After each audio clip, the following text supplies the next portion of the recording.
This is me investigating the locations Ed Gein left behind, but to understand why they matter, we have to go back to the day everything unraveled. On November 16th, 1957, in Plainfield, Wisconsin, Deputy Frank Warden returned from deer hunting to go visit his mother Bernice at her hardware store in the middle of town, only to find her completely missing. The only thing he noticed was a pool of blood on the ground and a .22 caliber rifle that was out of place on its rack at the store. Now alarmed, Frank contacted local sheriff Arthur Schley immediately. While trying to find out who could have done this, they searched the receipt book and noticed that earlier in the day, local resident and isolated hermit Ed Gein had purchased a gallon of antifreeze. They immediately assumed Ed might be involved with Bernice's vanishing, so Schley and another sheriff from a nearby county headed to Ed Gein's farm to question him about Bernice Warden's disappearance. Their approach was cautious, and they circled to the back of the property where they found an open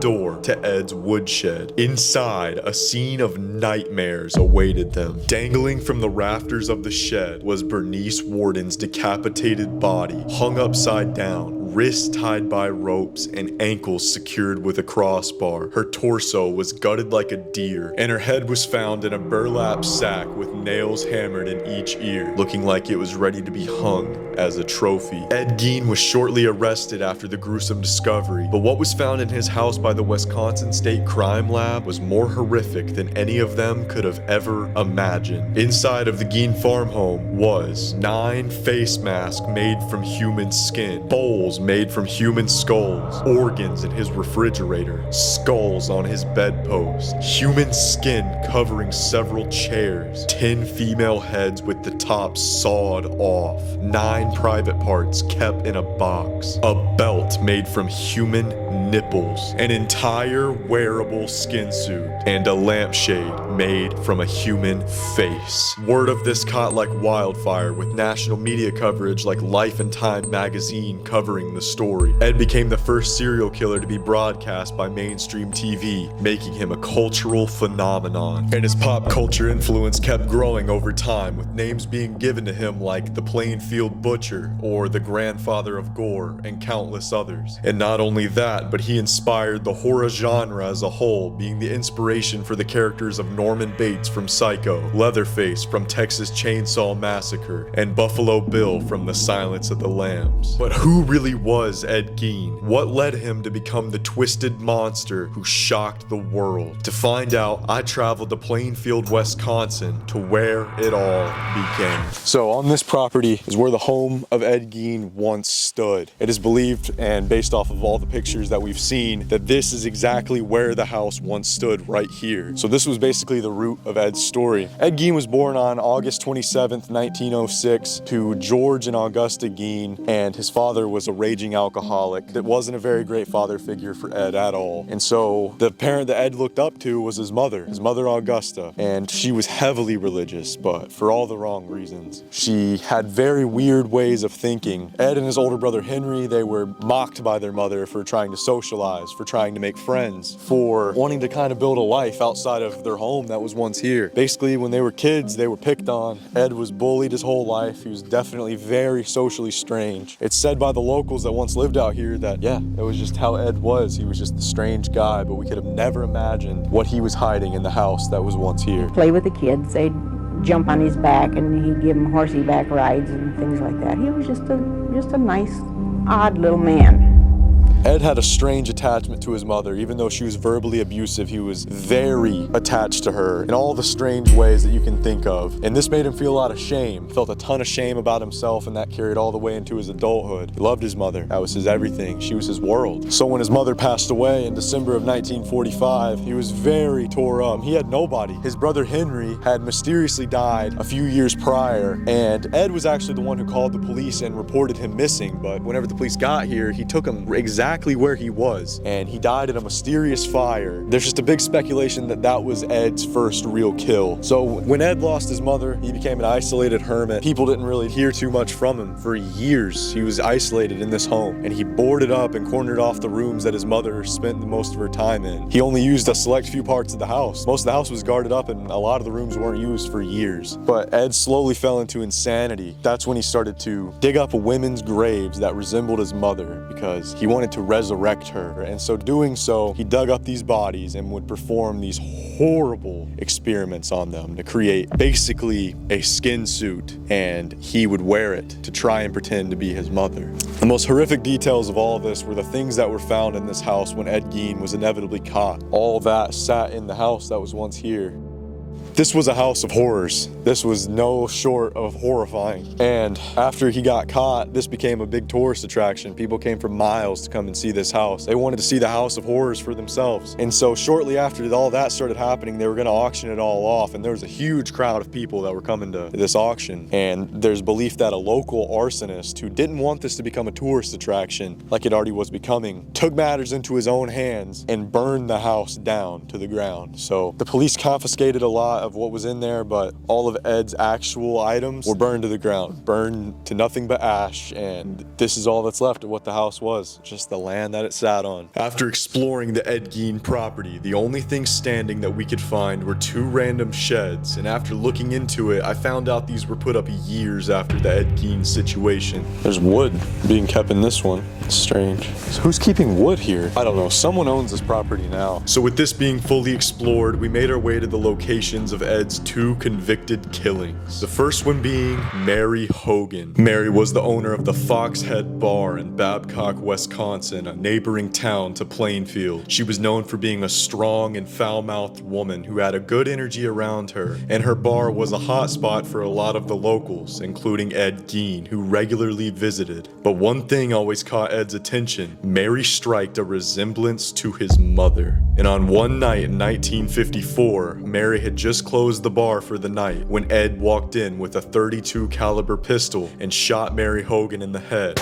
killing her instantly. Ed loaded Mary's lifeless body into the bed of his 1938 Chevy pickup truck and brought her remains to his farm. The only remains of Mary that could be identified was one out of the 9 masks made from her face. Other than that, the rest was unidentified. This behind me is where the location of Ed Gein's first confirmed killing happened. Mary Hogan's Tavern used to sit right here on this property. It's no longer here, but this is the land where it once stood. The second killing was the one that got Ed caught, that being Bernice Warden. On a Saturday morning in 1957, Ed Gein walked into the Warden hardware store to buy some antifreeze. Ed took the antifreeze to his car, and it was at this point Ed got a horrible, intrusive thought. He walked back into the store and asked Bernice if he could see the .22 caliber rifle on the rack. She handed him the rifle, and without realizing it, Bernice passed Ed Gein the rifle that would soon become her own murder weapon. While Ed was pretending to look at the rifle like he was interested in buying, she turned around to look out the window. Ed then pulled a .22 caliber shell out of his pocket, loaded it into the rifle, and shot Bernice in the back of the head, instantly killing her. Ed dragged her to the back of the store and onto the loading dock. He put her body in the bed of the Warden hardware delivery truck and drove it down to East Road, where he parked it in the pine trees. Ed then walked all the way back to the hardware store, got his car, went back to the truck, and loaded her body into his trunk and drove home. For many years after the Ed Gein situation, this building was a place called Clark's True Value Hardware, but now the building sits abandoned in the middle of Plainfield, and the only thing that's the same is the loading bay where Ed took Bernice's body. And on top of the hardware store, we even found the old home of Bernice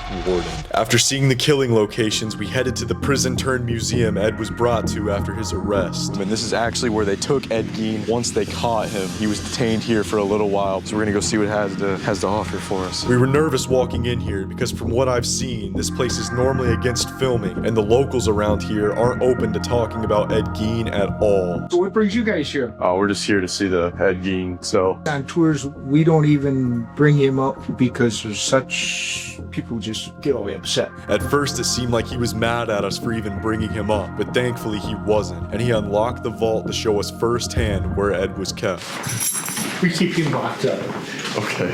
This is where he was kept when he was first brought here, which was a drunk tank. The only reason they kept him in here was so that the other prisoners wouldn't kill him. So he was kept in here, and then he spent time in this cell here for a brief period of time. So he's isolated up in here by himself? Oh yeah. So he was just here for a couple of nights? But he was here for about, I believe it was about 5 days. And when he went to court, they would take him, there was a tunnel that ran from here to the courthouse. So they would take him through the tunnel to go to the courthouse. Is the courthouse still standing or no? up? No, they tore it down. They're putting up a YMCA over there. Oh, really? But that's his actual size right there. Wow. He was that short? Yeah, you talk to people, and he was one of the best loved people in Plainfield. He would give you the shirt off his back, he'd help you out, he'd do anything possible to help somebody until his mom passed away. And that's when he went off the deep end. And this wasn't just the cell he sat in, but it actually carried real items owned by Ed Gein. Those were his skis. Ed, I guess, was really into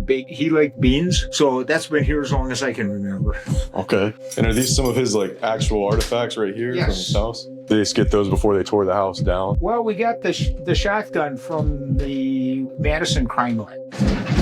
He made that when he was in prison. This is his shotgun that we got from them. This is his knife. Then we started talking about his infamous grave site. I haven't even been to his grave site over in Plainfield. I know that from pictures that I've seen, people keep chipping away at his mom's headstone. There's a great big chunk out of the corner. And when his tombstone was stolen, they found it out in Oregon. They brought it back. We never had it here. It was put in the basement of the courthouse. When they were remodeling the courthouse, they gave it back to the curator of the cemetery in Plainfield. And then from what I understand, they took it out of his basement and they cemented it on top of his grave at the cemetery. Oh, so it's buried under with him. Buried. He also wanted to make it very clear to me that they were not advocates of Ed Gein. We do not promote him. And the big reason is, if this was Milwaukee, Chicago, big city, it wouldn't make any difference. But you get in this area here, because even at these triad meetings that the sheriff's department holds, they started talking about him, and the sheriff at the time said, no, we don't talk about him. He never gets brought up on the tours, nothing, unless somebody asks. If somebody asks, then we'll open up the cell. And this is since 1957. Yeah. It's the last he was here. And people really don't want to talk about it. It's over, it's done with. After visiting the cell, they invited me down to their file room to look over actual newspapers from the time this all happened. We've got this book. This is the file from the start of the court case. And here I saw pictures and articles you can't find anywhere online. Newspaper reports from 1957. And the archive lady was actually open to talk about some theories with me. I know there was like a disappearance of some young girl, I think her name was Evelyn, is that right? Mm-hmm. Like the people around here believe that Ed did that? And there's a last name Travis. He's missing, and yep, they believe he did that too. But he only got charged with the 2 murders. That's the only ones he admitted to? Well, that's the only ones they could prove, because Mary Hogan, he had her head, and then of course he had Rudy sworn and hung up. So,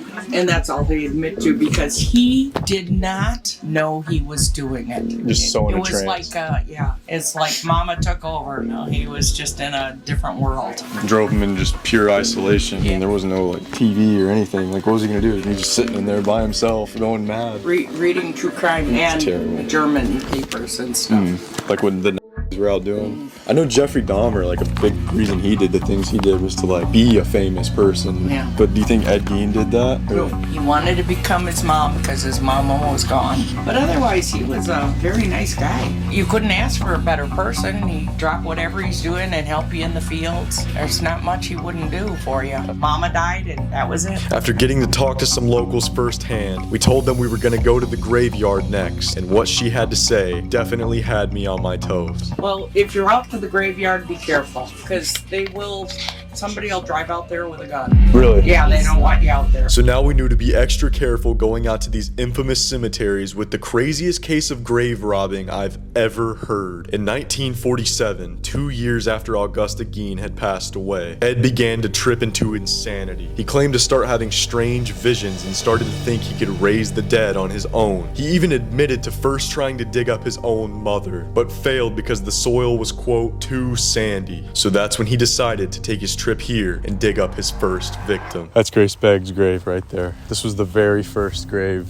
that Ed Gein dug up. So to think that he was like actually here, just like imagining what actually happened here years ago, it's just horrible. And the other grave that he dug up was Miss Alzadia Abbott. Ed Gein came here and was digging in this exact spot. And this was actually the last body that he dug up. So the first and last are in this cemetery, and I believe all the rest are in the others. It's crazy being here. You hear the stories and you research it, but being here is just a different kind of feeling. The next location we visited was the heaviest of them all, the Plainfield Cemetery. Here, 6 out of the 9 bodies Ed dug up resided, and on top of that, this is the resting place of the entire Gein family. This is the gravesite of the Gein family. We have Henry, who was the brother that mysteriously passed away, the father George, the mother Augusta, we all know about her, and this is where the tombstone of Ed Gein himself once sat at one point. The man who caused all this. It's just crazy, like genuinely, like Psycho, Silence of the Lambs, Texas Chainsaw Massacre, like these are some of the biggest movies in horror history. Like these are some of the movies that like pioneered horror and modern day serial killers and events and true crime, and this is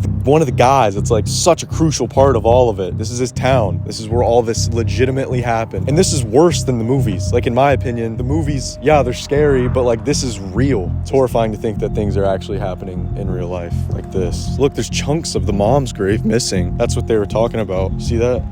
After we filmed this, we actually found the video of the guy chipping away at her grave, believe it or not. But after visiting the Gein burial site, we went to go try and find as many of the victims as we could. And we did find Marie Bergstrom, the 3rd body dug up, and Eleanor Adams, the 5th body. It's crazy. There's multiple graves that he dug up that are right next to where his mom lies and where he inevitably ended up lying too. But after this, we saw something that made us feel like it was right to leave. All right, guys, we got people coming in here and they're like going to like their wife's graves and like restoring their flowers. We're trying to do this in the most respectful manner possible. There's people coming in here like trying to just honor their loved ones. We had visited all of the locations in Plainfield, Ed's hometown. But that's not where the story of Ed Gein ends. After his arrest in 1957, Ed was taken before a judge where he pled insanity and was later diagnosed with schizophrenia. They held him in Central State Hospital for 10 years until Ed was considered competent to stand trial. On November 7th, 1968, Ed Gein was found guilty on first-degree murder for the shooting of Bernice Warden. But the court also found that on the day of the shooting, Ed was not insane. Even so, Ed still returned to the Central State Hospital at 62 years old. At 72 years old, Ed was moved to the Mendota Mental Health Institute in Madison, Wisconsin. And this is where Ed Gein spent the rest of his days. And he spent about a decade here. People who worked here during that time period said that he was a model patient. Ed Gein himself said that this was some of the best time of his life was being here. I don't know into specifics of what he thought while he was here, but I can imagine being away from all of his childhood trauma, that house being gone, and just all of it being over with for him was probably pretty peaceful. And after being in the Mendota Institute for 6 years, with the staff claiming he was a respectful and helpful patient, with his only bad moments being when he would stare at female employees for a little too long, Ed Gein passed away at 77 years old after a long battle with cancer. You hear about these awful crimes and the larger-than-life movie characters based on these people, but you never really understand that stuff like this is real, and it could be happening anywhere, even a random small town in Wisconsin.